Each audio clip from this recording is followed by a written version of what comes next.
بسم اللہ الرحمن الرحیم۔ امام شافعی رحمۃ اللہ علیہ نے فرمایا، سب سے زیادہ جاہل وہ ہے جو گناہ سے باخبر ہوتے ہوئے بھی گناہ کا مرتکب ہوتا ہے۔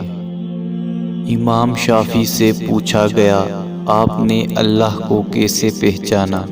تو جواب ملا، شہتوت کے پتوں سے، جسے بکری کھاتی ہے تو مینگنے بنتے ہیں، ہرن کھاتا ہے تو مشک بنتا ہے، اور ریشم کا کیڑا کھاتا ہے تو ریشم بنتا ہے۔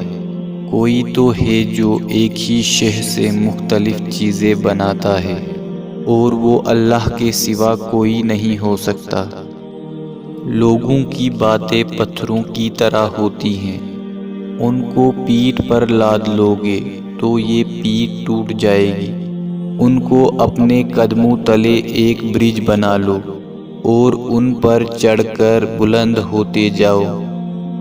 تمہارا جو نفس ہے، تم اگر اسے خیر کے کاموں میں مصروف نہیں کر لیتے تو یہ تمہیں شر میں مصروف کر لے گا۔ اللہ تعالیٰ کے راستے پر خوش قسمتی سے چل پڑے ہو تو تیز بھاگو۔ تیز بھاگنا اگر کسی وجہ سے مشکل ہے تو آہستہ بھاگ لو۔ تھک گئے ہو تو چل لو، اور اگر یہ بھی نہیں کر سکتے ہو تو گھسیٹتے ہوئے چلو، مگر واپسی کے بارے میں کبھی نہ سوچنا۔ زندگی استاد سے زیادہ سخت ہوتی ہے۔ استاد سبق دے کر امتحان لیتا ہے، اور زندگی امتحان لے کر سبق دیتی ہے۔ رضامندی کی آنکھیں ہو تو اسے کوئی عیب نظر نہیں آتا، اور جب ناراض ہو جائے تو اسے صرف برائی ہی برائی نظر آتی ہے۔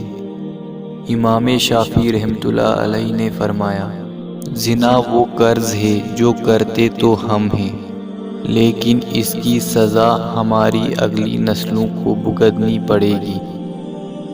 امام شافعی رحمۃ اللہ علیہ نے فرمایا، ایسی عورت سے شادی کرو جس کے چہرے پر غصے کی حالت میں بل نہ آتے ہوں، اور ہر حال میں صابر اور شاکر ہو۔ وہ آپ کو دولت سے مالا مال کر دے گی،